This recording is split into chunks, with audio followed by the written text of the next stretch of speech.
Hello and welcome to another edition of Tech Talk. I have with me Mr. Sinha Santos, who is the founder of OIX, Open Investment Exchange. Very warm welcome to you. Thank you for joining us in the studios. I'm glad to be here.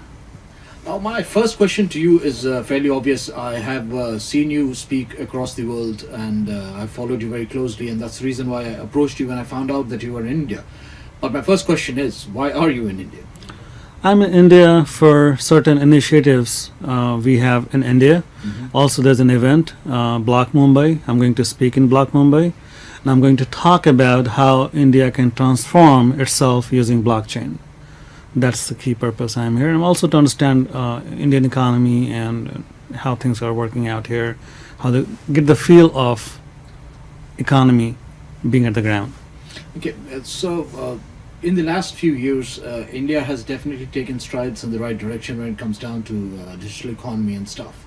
How do you see that whole transformation going? India has changed itself. If we talk about digital economy, India has taken a leap which is not marginal. It's a great leap. When we talk about when we talk about digital economy, we're talking about digital payments. We're talking about how business is accepting as a norm. India has been using, in the past, has been using traditional mechanism to transfer money. Now people can transfer money using app. And I believe every businessman, even if you go to the small vendors, even street vendors, they are willing to accept a digital payment. If you're stuck, or if you're going traveling, you are going using taxi or even autos, they are willing to accept a digital payment. Even they prefer local app-based digital payment over any standard MasterCard or Visa as such. So the penetration of digital payments has gone Too deep. too deep into the Indian economy. So this is the backbone. When we talk about digital economy, they say, why I'm just talking about payment. It's not just the payment. It's about the acceptance of how it changes the behavior of business. And the behavior has changed. Okay. The ground has been the ground has been leveled for the much more better applications, technologies to breed on this ground. So on one hand, you're saying that the people are definitely getting more in touch with the digital aspect of the economy, not using currency, hard currency per se. But that shift, I think, was an easier challenge in India because the way that the Indian government is structured, the way that the government work is done, it's very tough to go digital because of the huge volume of data that you have, just because of the population that we have. That's a challenge, and the government has solved it. The problem is already solved. The larger part of economy is moving on the digital payments. Even if you go to villages, still people are using mix of digital payments and the cash. Right. But the things have been reducing. If you look into the numbers, a couple of years back and what is today, the numbers has transformed itself. And do you see that there are sectors which are opening up in India so far as digitization and in consideration, which were not initially digitized? For instance, land records and other things have not been touched for decades and for years, but now there seems to be a change coming. No, of course. Well, when we talk about digitization, there is certain limitation how people get the digitization.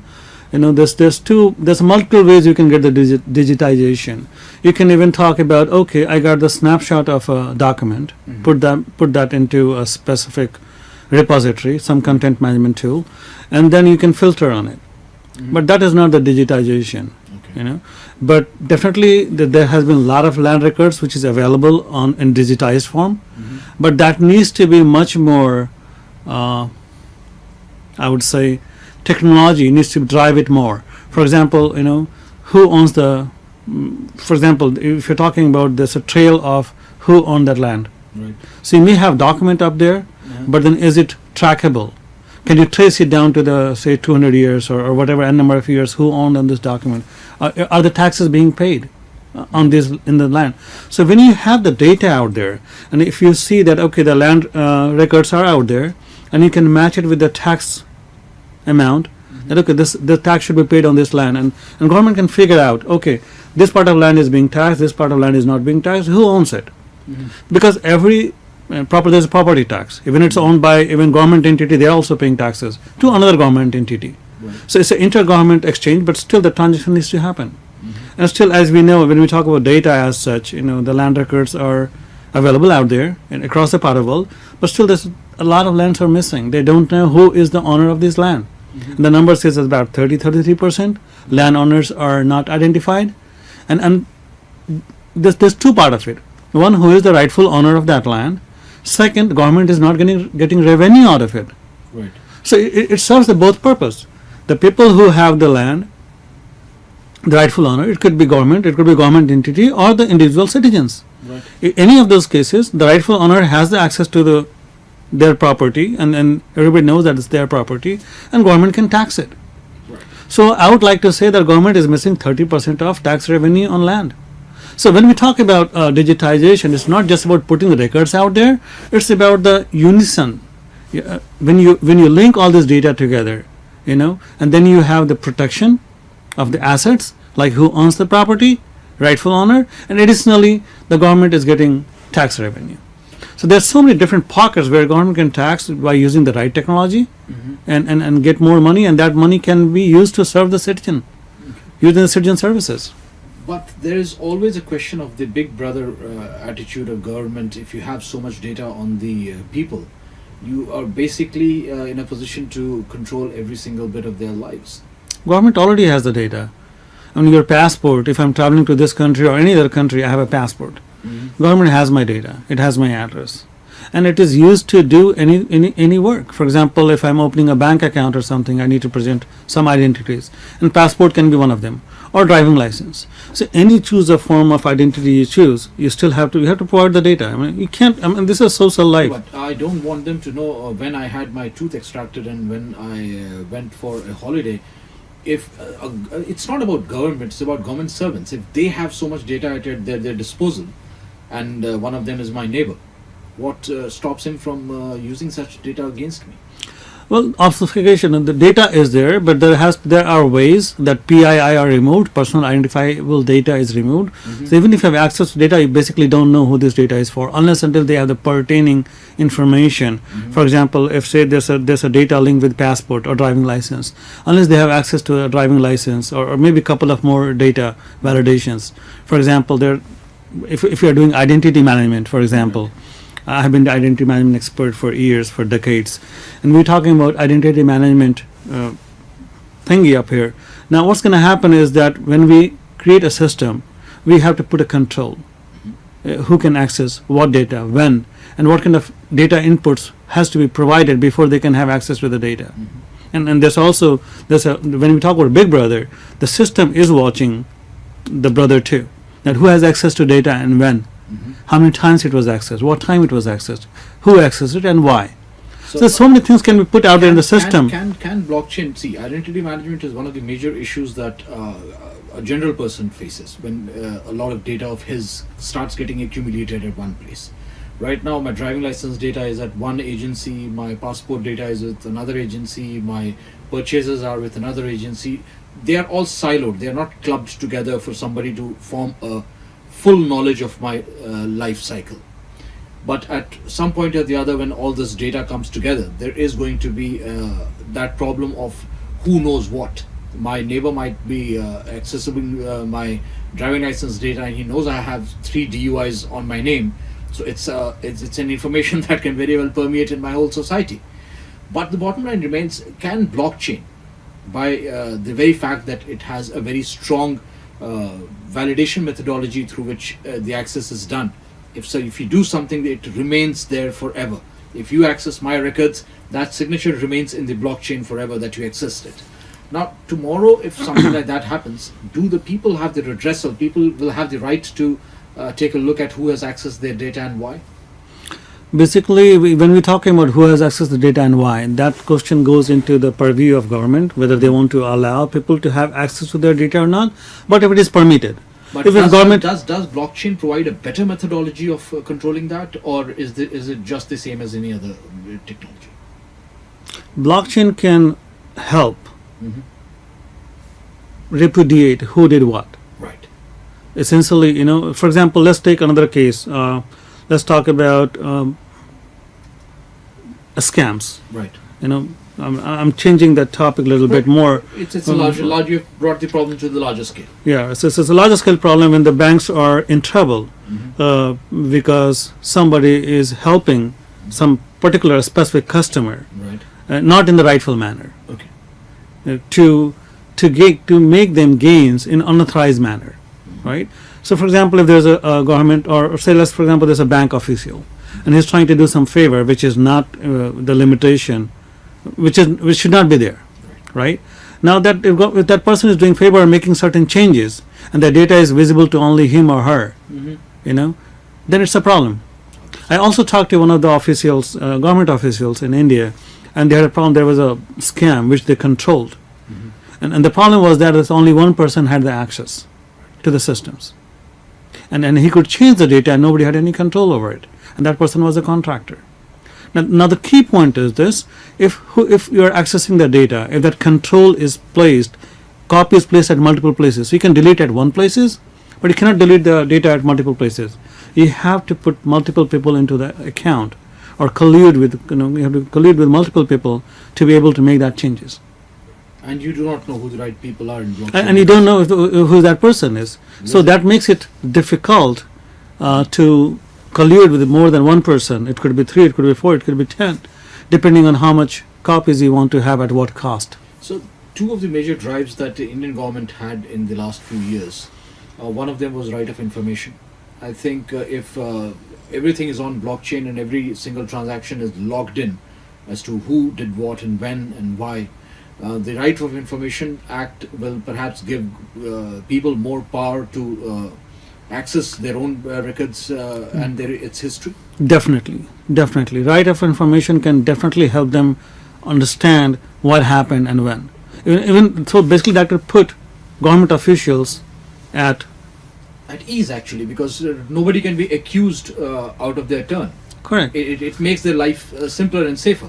Talking of accused, there's always, when I hear the news of this election season going on in India, and there's people talk about the election ballot boxes were changed. Right. They're made to work in favor of one party over other, Right. and that, I think you saw the same in your United States elections as well. that is correct as well. Basically, people are alleging that there's something wrong with the system, and that's where the blockchain can help. Right. If people are voting, that can be definitely put on a blockchain, and that becomes immutable. It's hard to change. You cannot change at multiple places. The voting has been done in one state, and data is sitting at another state, or maybe some other central places, Right. and so it's hard to replicate. Make Plus, in blockchain, there are multiple copies. It's not even at a central place. It's multiple but copies. it's a design how many places you want to, because it's going to be, it's not going to be on a public chain.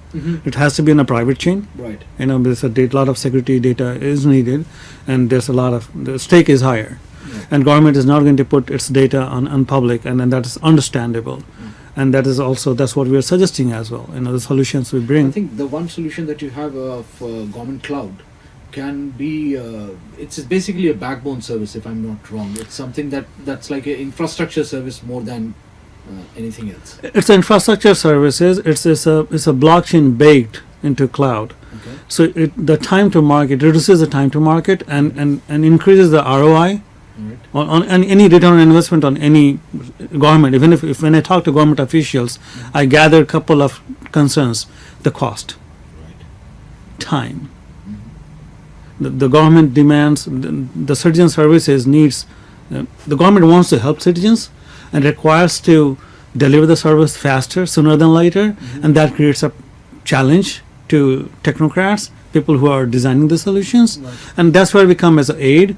So if government wants to jump onto any solution which needs blockchain-based cloud, we can give them the infrastructure, and it's a private cloud, so it's not exposed. Government can choose which departments can have access to the data, Right. and how many hops they can have, and that is okay. And they only pay for what they use for.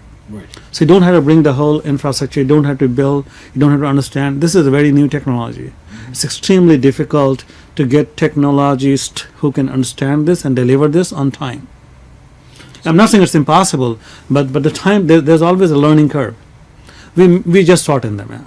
We help organizations come on board, which takes less time, reduces the cost for them, and the initial cost is too less compared to bringing your own infrastructure.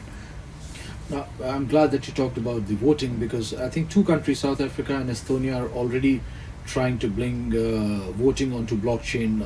Maybe not at national level, but they are certainly making attempts. Do you think that at least in India, on pockets, we have things like smart cities coming up? I hope you have heard about them. So, do you think that at least in smart cities and other places, we can make the local government more effective and more efficient by creating a voting technology based on blockchain, through which the decision making of the smart cities can be more democratized? Suppose it, if there's a road crossing that needs to be made, a walkover bridge across the road, where should it come up? 5 locations being identified and then put on blockchain, and people vote for where they want that particular skywalk to come up. Those kind of heavy democratization can be brought in with the help of blockchain. I think you talked about this at one of the sessions. I would just like you to explain what that was all about. Essentially, when we look at India or any other country in particular, or in general, when we look at that, citizen services are basically government works for citizen, and it has been evolving. And earlier, even in India, the citizen services were there, but they're not at par as if they are today. Yeah.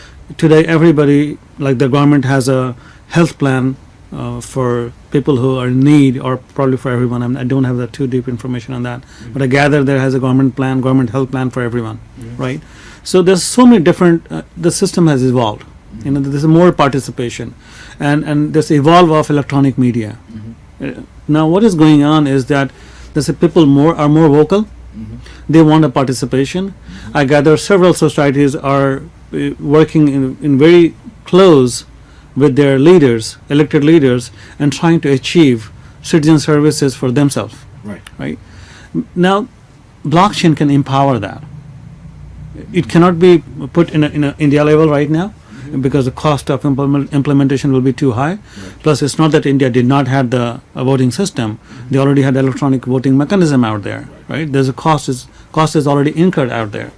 So there has to be a gradual testing and evolution of the technology and inclusion of the technology with the existing system. When we talk about that, definitely smart cities and the Digital India initiative can include blockchain technologies and serve for citizens. For example, when we're talking about any digital smart city, in the smart city where you have electric is generated, and there's a whole participation of different economic activities, right? Now, when we talk about inclusion of people can say it's a referendum, but essentially it's inclusion of citizen service, citizens into the work, right? Exactly. What decisions are being made. That's what people do. They elect a leader to do things they like them to do. It's the more inclusion of citizens in their everyday life, or if not everyday life, in the major decisions, where they can have a say that, okay, they want to build a pathway by this time frame. Or there's a water system issue, there's rainwater issues, and how it could be taken care of. They can bring advices, they can get suggestions, and put them into a system where they have a voting out there from every citizen, or those who choose to participate from them. So now satisfaction will be there within the citizens, one that they got what they asked for, because more people voted for it, and that's what the democracy is about, right? If you 10 people over 5 people choose to do certain things in favor of country or the locality, or the block, whatever that region may be, geographical region may be, that's going to help people get much better citizen services. When we start talking about initiatives in India, apart from land records and apart from the voting services, there are many other sectors which can benefit from all these initiatives that are going on. We have paucity of time, but I would like you to briefly go through and run through the various aspects where you think India can benefit from blockchain technology. I'm traveling to India, and I notice there's a lot of toll. There's a lot of toll roads out there. And I would like to also talk about GST. I'm going to club them together. Yes. So that makes perfect sense for me. Mhm. So now GST is a system where the central government collects the tax. It's distributed to the different states as and when it's sold. The goods are sold to different regions. Now things move. I mean, the product needs to move Right. from one state to different state, and once they get delivered, the state government or the regional government area, they get that part of the taxes, right? Now, if you put them on a blockchain, Mhm. right? If the good is moving from one factory to, say, from somewhere in southern India, moving to north India or east or west, whichever part it's moving, once it goes, the data is already being sent that this good is moving from this area to that area, Right. right? So all this toll can already be paid using that system. Okay. That would reduce the cost of tax collection. I mean, toll collection, Right. and that money can be used to bring the better infrastructure, Mhm. right? Plus, the tax distribution can be done. So, the government intent, every government intends, the taxes are there for the sake of collection, right? When I say sake of collection, I mean they are meant to be collected, right? But when the distribution is done in a rightful manner, this federal mechanism where you have a state and this center system, they all get their participation. They all get all their fair share, and that reduces the collusion between state and central about the taxes. So you see that at least in certain places where direct taxes are in consideration, for instance, road taxes and logistics and movement of goods across state lines, these are places where you can actually benefit from blockchain. Such if a collection of such taxes go high, it means that individual taxes can eventually start coming down. Isn't that right? Of course, when you are collecting taxes, that okay, you're getting this much, because even we're collecting GST, it's basically individual taxes. We look into that, right? The people are paying for the things they're using, right? It's coming from the citizens only. The tax is coming from citizens, not from the companies, right? Or even from the companies with the corporate buys are out there. So I should not narrow down like that. But anyway, so taxes are being collected, and if it's a larger collection of tax, of course the government will have larger access to money, and then they can reduce that. They can pass the benefit to the citizens by reducing the personal taxes. So blockchain. Talking of benefit, I would like to say the government can definitely use benefits management. They can do a better benefits management. I gather there have been several sayings that benefits are not distributed evenly or not in the rightful manner. People scam. The rightful individual people actually struggle to get their rightful money back from the government at times. That is true. Our government has problem that even if they want to distribute to the right people, it does not reaches to the right people. Mm-hmm. There are certain people into that ecosystem who try to benefit out of it, Mm-hmm. and that creates a problem. So if you have X amount for distribution, you are probably getting X by 2 or X by 4. I don't have the right number, but definitely it's not the X which is getting distributed to the rightful owner, and that creates a problem.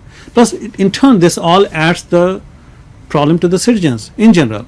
If a subset of citizens has to get a benefit, and that benefit is not getting distributed to them, then another subset is bearing the cost of that. Right? So the benefit management is done in a right way, and when this money is which is being spent from the tax collected from another group of citizens, right? So if all the expenses are done right, or if the taxes are collected right, when I'm talking about GST, when I'm talking about toll taxes, when I'm talking about distribution of benefits or subsidies, what they call in India. So all this, if you do them right, you can reduce the bleeding, the cost, and that can add to the whatever cost you save is a money earned. A dollar saved is a dollar earned. Exactly. I mean, somebody walking up to a kiosk at a government office and asking for his benefit has taken up 15 minutes of government employees' time as well. That cost also is a cost to the of doing business. For of course. Government. And if that also starts reducing, there will be huge benefits for even the government employees. Because I think one aspect that one has to realize is that technology is good for people who are going to implement it. Governments change, employees don't. The bureaucracy and the people who are actually doing the job in front of the people, they never change. But this whole technology, when it comes in, it safeguards their interests as well. Definitely. when we talk about technology and government changing, government is also, government is there. Yeah. When we talk about the leadership changes. Right. The people are in the system, in the different officials, they stay there. They may take their positions for transfers or whatsoever, but they're not losing their job as such. The leadership can change. A prime minister or a minister can lose their job. IAS and IPS will continue to the next But go- the leader, but the bureaucrats will lead the job, or the government officials will do their job. They will keep doing their job. So definitely, whichever government chooses to implement a technology, definitely the another government, if the government change, they also reap the benefit of it. It's just a cycle. It's like a relay race. If one government chooses to do something good, definitely the next government will not going to scrap that away. They're going to take the benefit out of it and probably would try to improve it Right. And from their perspective. so in Mumbai, you're going to speak about a lot of different things, and most of your focus is going to be on the government sector. Obviously, you have a lot of solutions for governments already implemented, and you are in conversation with, I think, a couple of agencies in India as well regarding implementation. But how do you see India and the rest of the world? You have traveled across the world. Do you think India is at par when it comes down to technological adaptation? Are we behind? Are we ahead? How India is different. India is different. At times I get highly impressed how they implement the technology or how they safeguard the economy as such in the favor of their citizens. I would like to say that. I can back that with examples. For example, if when the world economy crashed, led by United States, with the banking scams and things like those, India was protected.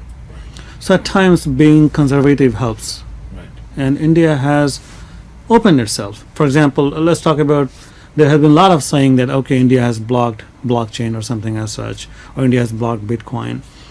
Definitely, India takes a step back and then gathers. When we talk about, when you look from the top, it looks like India has blocked that technology, but that is so not true.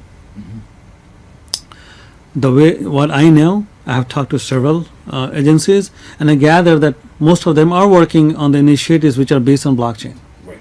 It seems like they're working in silos, but that is also not correct. Definitely they're working in silos, but there are several initiatives which is the backbone. For example, if you look into the initiatives by Niti Ayog, Right.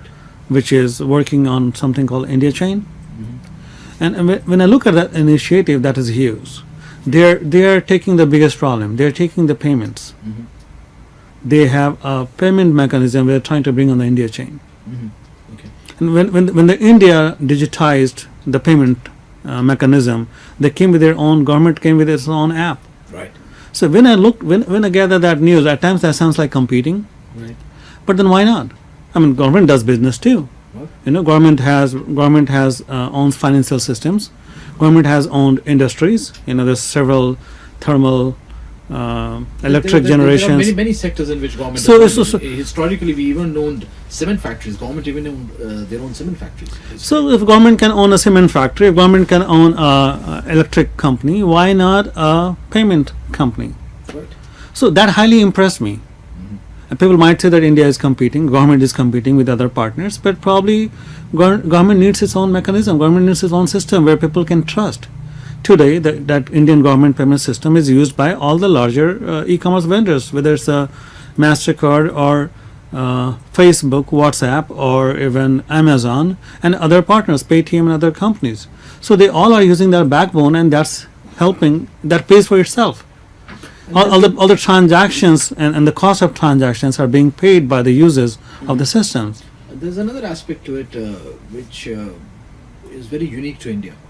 You can find n number of airline operators to operate within India because the air traffic is growing, but nobody would fly on an unviable sector. For instance, somebody going off to Guwahati or places where planes only fly 1/4 full will not attract a lot of private players. Similarly, private players, even in payment gateways, do not want to actually go to areas where the efforts are very high and the returns are low, for instance, rural areas and others, but they need to be brought into the digital economy too. And I think UPI and other initiatives that have been taken by the government, they actually serve the purpose because they work towards working in areas where others, private players, might not go and work. So essentially, when an enterprise, a private enterprise, goes for the business, their sole aim is to make profits. Right. There's nothing wrong with that. Mhm. Now, when government goes into the business, they do make profits. They should be making profits, but there's a more inclusion of the, say, unbanked when we're talking about banking system. Financial services. You know, there's a several population which is unbanked, which is another initiative from Government of India, where they use existing post services as a bank, and I think that will transform how the Indian economy is today. It may sound like that it's not that a big initiative, but you will see eventually other countries following the suit. And are you bullish on India, or do you think that it's going to take time? I'm extremely bullish on India. India has arrived. Okay. But of course, there's a huge population. That also means there's a huge business out there. Mhm. So from the business perspective, from the evolution perspective, every country has a pace, and with this large number of population, everything becomes difficult. Right. And when we create any project, any solution, we always talk about that number of users, concurrent number of users. And when you come to India, probably it's the biggest challenge. Things can become slow. I'm not talking about slow as a process. I'm talking about the system, because performance management is a huge concern. You know, this can be a huge testing ground actually. So when we come to India, India presents a great opportunity in terms of market, and that's why you see all the large companies are here. Everybody's here, Yeah, and I think everybody is. or wants to be here. Those who are not here would much rather be here than anywhere else, if you ask me. But And it presents a safe political environment historically. You don't have any huge problems as such which can make you run away from this country. even if two opposing parties win consequent elections, there aren't going to be real conflicts when it comes down to the good of the people and the good of the economy. Essentially, so it presents a safe market for people to do business as well. I hope that you have a very successful round in BlockMumbai. I'll perhaps gather you up again in a couple of hours, and we'll talk a little more. Well, thank you so much for talking to us right now. Thank you for bringing me here. Thank you.